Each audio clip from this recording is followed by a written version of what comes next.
E aí, gente, sejam todos muito bem-vindos ao Transa Podcast. Eu sou a Maria Trica e esse é meu podcast de piração, experimentação e muitas outras coisas. Inclusive essa.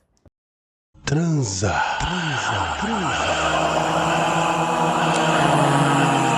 Mostra! O áudio desse episódio vai continuar muito ruim, porque eu perdi o fio do microfone e talvez eu tenha esquecido ele em casa, em outra cidade. Então eu vou gravar assim até eu achar. Mas isso não vai impedir a gente. Bora! Espero que eu ache. Hoje eu tenho um tema, que é o seguinte. Eu ainda não tenho série, mas eu recomecei a assistir a última temporada de Stranger Things, porque foi uma série que eu sempre assisti. E eu falei assim, agora, a última temporada, no episódio final, eu vou.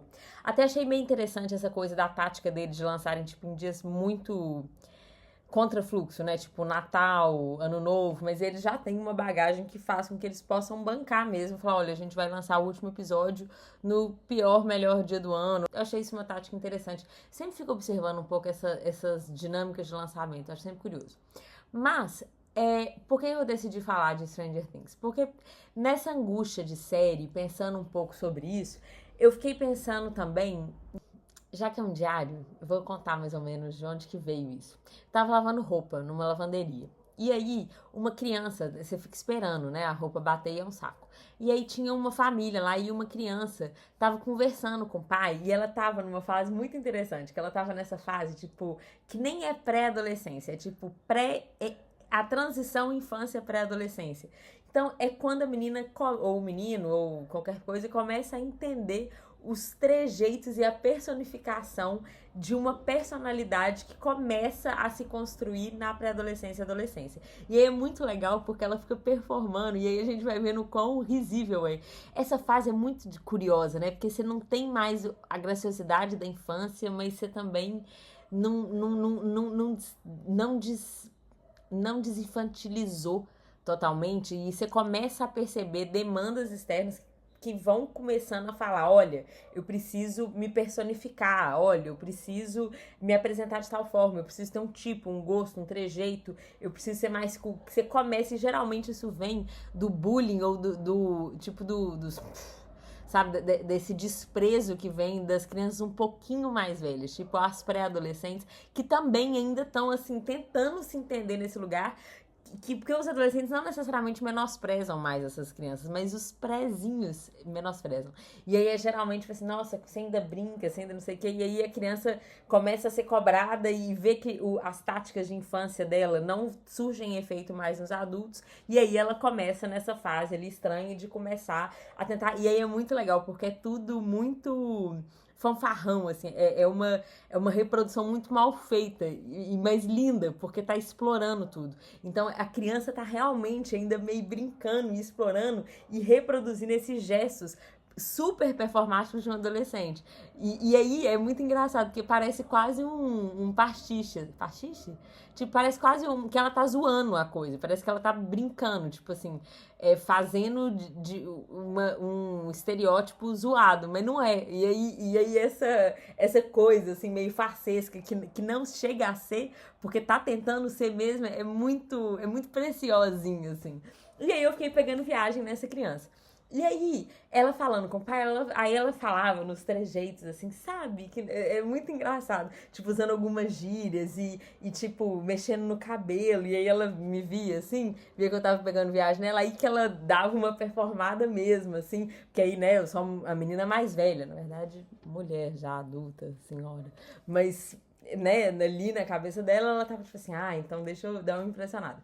E aí ela conversando com o pai dela, ela falou assim, sabe, pra mim série não tinha que existir fim. Pra mim podia existir pro resto da vida. E aí eu ouvi isso e falei assim, nossa, eu não posso discordar mais, assim. E aí eu fiquei tentando entender a ideia dela, e aí eu falei, claro, né, óbvio, porque a gente realmente resiste muito ao fim. Mas, né, morte, tudo, a gente não quer isso.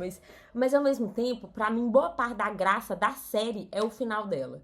E eu adoro séries que têm bons finais, que sabem finalizar bem. Eu admiro muito Breaking Bad, por exemplo, porque é o que termina e fala assim, não vou fazer mais e pronto, acabou. Final, lide com ele. Spoiler alert, Hank dies, Mike dies, Lydia dies, my new girlfriend dies, then Walt dies. E é doido, porque, assim, nem vou entrar na pira... Fiquei igual uma cacatu agora. Mas eu nem vou entrar na pira de falar, tipo assim, sobre o valor do fim e do luto. Não vou tentar fazer essas correspondências. Eu tô falando aqui única e exclusivamente de fim de série. Se for falar do fim, a gente vai falar em outros lugares. Mas sobre fim de série. E aí, eu achei muito sintomático e interessante essa fala dessa menina, porque eu fiquei pensando assim, poxa, realmente, a gente, enquanto espectador, nunca quer que acabe. Eu mesmo falando isso, quando eu tô assistindo série, é muito ruim. Com o final de filme, a gente lida muito melhor, a gente não fica sofrendo que o filme acabou. Mas com os filmes, com a lógica seriada, a gente sofre muito, porque a gente tem um tempo maior com aquilo ali que nos cria uma impressão de constância e a gente, de alguma maneira, cria um vínculo mais rotineiro com a coisa e aí se torna muito difícil depois desvincular. Science, bitch! E aí é como se fosse a série O Amigo de Férias, sabe? Que você, tipo, viaja, conhece um amiguinho, você nunca mais vai ver aquela pessoa possivelmente, mas é muito difícil abrir mão daquilo, porque em pouco tempo, por ter uma pequena constância ali, você cria um vínculo muito forte. Isso acontece na vida adulta também, tipo, quando você viaja com um grupo e você não conhece muita parte do grupo, de repente viram, tipo, seus melhores amigos de infância e só naquela viagem, sabe? É muito específico, assim, mas, enfim. Mas aí, voltando, falando de série, Stranger Things, ainda tem que voltar nesse trem, eu tava falando de Breaking Bad, que faz esse pacto e termina e que fala, olha, você, espectador, que lide com isso. E séries que terminam bem, assim, que reconhecem seu fim. Tanto séries quanto filmes seriados, assim. Essas franquias, né, que a gente assiste. Porque, só que eu acho que como a gente tá, tem isso tudo, mas aí o que eu tô achando? Eu acho que também pensando no cinema... Nossa, muitos assuntos, né? Voltando. Mas aí, eu acho que, como a gente tá muito... Como as produções estão se baseando muito no algoritmo e no querer do espectador, que nunca sabe o que quer, mas que sempre acha que sabe, as séries, essas franquias, acabam estendendo muito mais do que precisa. E é óbvio essa extensão. É óbvio que boa parte das séries que a gente assiste viram zumbis. Grey's Anatomy tá aí pra provar. Grey's Anatomy eu acho que é o melhor estudo de caso. Inclusive a menininha da lavanderia citou Grey's Anatomy e eu fiquei tipo assim, gata, você é muito nova ainda, mas um dia você vai entender. É péssimo ela ter seguido isso, porque... Ou então aquele tanto de séries que são séries que replicam, né? Tipo Scooby-Doo. Tipo assim, é meio que sempre a mesma coisa, só que só muda um pouquinho a narrativa. Então é sempre a mesma dinâmica. Tipo, House é isso, aquele... de detetive tem várias que fazem assim. Que é isso, é tipo assim, é sempre tipo, temos um problema, temos o cara fodão, temos não sei o que, cria uma tensãozinha e tal, e aí até tem uma trama um pouquinho maior, mas que não é exatamente importante. Ela serve só para que a gente consiga ter picos de interesses em uma continuidade muito extensa, mas são séries feitas, tipo CSI, séries feitas para existir ad eterno. Grey's Anatomy é mais ou menos isso, mas a narrativa principal acabou ganhando muito. The Mentalist é a outra, mas voltando, Grey's Anatomy acabou que essa narrativa que unia, ela foi mal calculada, porque ela no início, eu acho a Grey's Anatomy uma série toda desequilibrada. Porque a narrativa maior e essa lógica episódica, ela não anda junto. Então, tem hora que você fica no dramalhão da narrativa inteira, e tem hora que você fica nos pequenininhos ali, e aí tem hora que você esquece a narrativa inteira, aí volta, e aí de repente ela faz umas reviravoltas malucas, e aí morre gente, não tem como ressuscitar esse povo mais. E aí ele, sabe, eu acho que teve muita demissão de roteiristas e contratação de novos, e eles esqueceram total do fio da meada. Mas isso é até interessante, porque eu não sei se vocês sabem como que funciona. É muito legal ver roteiro de série. Por exemplo, um ótimo exemplo disso é Mad Men, que pra mim é uma das melhores séries de todas. Difícil de ver, porque você demora a engatar em Mad Men, mas na hora que você engata, você vai até o final e fala assim, porra, que é o mesmo criador do Sopranos. Na verdade, primeiro foi Sopranos e depois ele foi fazer, um dos criadores de Sopranos foi pra fazer Mad Men, e aí deitou, inclusive, Mad Men tinha majoritariamente roteiristas mulheres, se eu não me engano. Ou então foi tipo assim, um marco histórico, nunca se teve tantas roteiristas mulheres numa série. Bring the summer sunshine, the tears from your eyes, bring the rain. E é uma série muito bem roteirizada. Por quê? Porque ele faz um grande plano e aí ele fala assim, olha, qual vai ser os arcos, os ciclos de temporadas e os ciclos maiores. Então, por exemplo, eu quero contar essa história. A minha história é sobre o Donald Draper, que é o publicitário e tal, e eu vou contar do início ao fim. Então, eu vou contar da ascensão dele no pico, as transformações do mundo até a queda e como que ele vai viver com isso. Pronto. Aí tem o contexto, e é muito legal, porque é uma série baseada em fatos reais, então eles vão pegando muito o contexto histórico. Então, beleza, se eu quero daqui até aqui, eu tenho que entender que eu tenho essa grade de tempo. Então, tem a linha do tempo do contexto maior. E aí tem a linha do tempo das narrativas. E aí tem a linha do tempo das temporadas e de cada episódio. E aí você vai criando esses ciclos e essas linhas. E é muito bom, uma série geralmente quando é muito boa, ela tem esse macro, esse médio e esse micro bem desenhado e estruturado. Friends faz isso muito bem. Então você tem o arco óbvio de cada temporada, o arco do macro, e você tem os micro episódios que tem ali uma organização ali baseada de humor e tal. Né? Grey's Anatomy, se fosse boa, faria a mesma coisa e tal. E aí tem séries que o centro da série tá no macro e tem séries que o centro o centro, né? O centro de força mesmo, como se fosse o centro ali, o coração, sei lá, o foco, a intenção primeira da série. Tem umas que estão na linha histórica, tem uns que estão no contexto, tem umas que estão no efeito do micro episódio. Por exemplo, Friends, né? O importante ali é mais o riso ali do todo, por mais que conta uma história principal, que é do Rachel e da Ross. Todo o resto é tudo firula. O arco principal é o Rachel e Ross. O Nagi. Muitas coisas. Mas aí, voltando pra falar de Stranger Things. Stranger Things eu não acho que perde completamente esse arco. Não acho que chega a ser um Grey's Anatomy, que não tem, que se perde ali. Mas eu acho que ele se estende mais do que precisa por causa de uma demanda do público que não sabe lidar com o fim.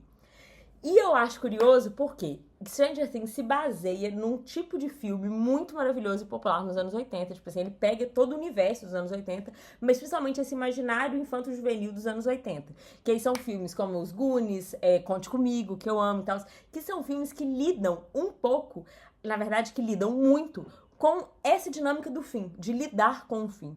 Tipo, Conte Comigo, que é, obviamente, eu amo esse filme, que é, obviamente, como encarar, como que a infância olha... Vou contextualizar. O que é Conte Comigo? Se você não assistiu Sessão da Tarde, vem comigo que eu te conto. Conte Comigo é um grupo de amigos e tal, e numa cidade muito pequena, nos Estados Unidos. Eu posso estar falando algumas coisas erradas, que eu tô falando tudo de memória. Faz tempo que eu vi esse filme, mas acho que é isso mesmo. Disse que tem um corpo de um jovem morto no meio da mata. Meio que surge esse boato entre os meninos mais velhos e os meninos mais novos. Incrivelmente, eu consegui unir o que eu tava falando no início com isso, sem nenhuma intenção disso. Ponto pra nós. Mas voltando. Aí, o que acontece? Aí eles ficam sabendo, aí os irmãos mais velhos do grupinho ali de crianças que estão nessa fase, tipo, ainda não são pré-adolescentes e tal, ficam sabendo por esse grupo de crianças um pouquinho mais velhas que tem esse corpo na mata e eles vão lá buscar esse corpo, querem ver esse corpo, querem ver o fim, a morte. E aí isso acaba sendo um filme lindo, de aventura e tal, mas que vai estar falando exatamente dessa transição de vida, que dos rompantes, né, entre infância e adolescência é a consciência da finitude, da morte, a transição que você passa a partir do momento que você sabe dessas coisas. E aí tem desde pulsão de vida, de morte, sexualidade, tudo, os laços infantis e como isso vai se complexificando, como na infância parece que a gente tem uma organização mais palatável e depois a gente vai recebendo um tanto de resto, a gente não sabe o que fazer com isso, com as coisas que não tem exatamente um lugar tão óbvio de encaixe, né? As coisas vão se complexificando, e é sobre essa transição. E boa parte desses filmes dos anos 80, de criança, Jumanji, essas porra toda, tudo isso é meio que muito sobre essas transições. E eu acho lindo, eu amo filme infanto-juvenil, amo filme de criança e amo esses filmes infanto-juvenil, porque eu acho que eles ajudam a gente a entender coisas muito profundas de um jeito muito interessante e simples, assim. Então é realmente como uma criança contasse sobre coisas muito complexas da vida, assim, e raros diretores sabem fazer isso tão bem. Spielberg é um maravilhoso deles, mas não só, tem vários, só que eu não vou ficar citando os nomes aqui, porque eu lembro mais ou menos os nomes, mas enfim, eu não vou ficar citando muitos diretores, não, mas esses filmes todos que passaram 1 trilhão de vezes na Sessão da Tarde, é desses filmes que eu tô falando. E que, de alguma maneira, esse imaginário dos anos 80, que também lida bastante com isso, mas é esse imaginário que Stranger Things tenta se encaixar e reproduzir, e por isso, inclusive, que ele faz tanto sucesso, porque ele coloca a Winona Ryder lá, tipo assim, que isso, que foda, ela que era uma musa dos anos 80, tipo, tá no negócio, e aí eles reconstroem maravilhosamente esse universo, e mais do que o universo, tipo assim, da reprodução dos elementos, né, dos anos 80, de coisas que possam gerar uma nostalgia. Eles sabem criar muito bem a atmosfera, o neon, a música, todos os elementos, assim. Então, isso é tudo muito legal e é o universo que eles desejam e constroem. No entanto, lá pela 3ª temporada, eu lembro quando aparece a Max, assim, ali você fala assim, que eles estão estendendo mais do que precisa. Porque por mais que seja que tenha coisas legais, eles trazem mais a sexualidade, a Max é uma personagem legal, a Eleven fica ali, né, tipo assim, começa a criar outros afetos, descentraliza o afeto do Max, sei lá, o Mike, descentraliza o afeto do Mike e tal. Ainda assim, você vê que tá esgarniçando um pouco aquele universo, que tá perdendo um pouco a coisa. E aí, agora no final, eu acho até que eles retomam essa ideia do início, essa coisa do fim e tal, mas você vê que o centro da série já foi para outro lugar, porque agora o centro da série é um pouco da sexualidade do... Pra quem tá no Spotify, agora eu tô dando uma voada. E já queria pedir desculpa porque esses episódios não são exatamente pro Spotify. O áudio é uma bosta. Do Will, que é meio assim. E aí você vê que aí vem esse monstrão também, que é o Venom, que eu acho que não tinha essa ideia no início. Eu acho que essa ideia surgiu do nada. Eu imagino a sala de roteiro, tipo assim, gente, a gente precisa fazer mais uma temporada. E aí, o que a gente faz? Taca esse cara, velho. E aí, agora eles dão uma forçação de barra pra encaixar e fingir que aquilo sempre esteve ali. E eu não acho que esteve. Mas, enfim, é uma série que segura as pontas muito pelo universo e pelo carisma dos personagens, mas que você vê que o fim precisa chegar. O que eu acho legal é que eles, de fato, constroem um fim e finalizam a série. Mas eu acho que faltou um pacto maior com o fim. Porque esse fim, ele é o que permite o gosto se tornar fome. E não o gosto se tornar passado, sabe? Tipo, jogar comida fora da geladeira, assim. Tem, tipo, a comida na geladeira, ela fica muito saborosa, mas se você passa um pouquinho, em vez aquele gosto todo gostoso da ceia, já tá, sabe? Eu acho que é um pouco disso. E aí é o que eu tenho pra falar de Stranger Things. Aí terminou agora, né? E é isso. E eu não sei mais o que falar, não. Vou reconhecer o momento do fim desse episódio. E foi isso. Até o próximo episódio. Tchau. Até o próximo episódio. Peraí. Tem uma coisa. Talvez eu volte a postar coisas no Instagram, mas não vai ser eu. Eu vou gravar, pedir pra alguém postar pra mim, pra seguir muito fiel com o pacto de não ter rede social, até porque eu tô adorando isso.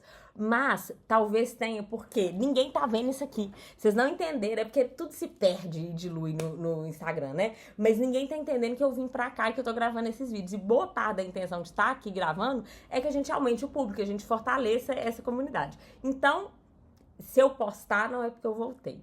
É porque eu pedi pra alguém fazer isso pra mim, pra você vir aqui. Tchau.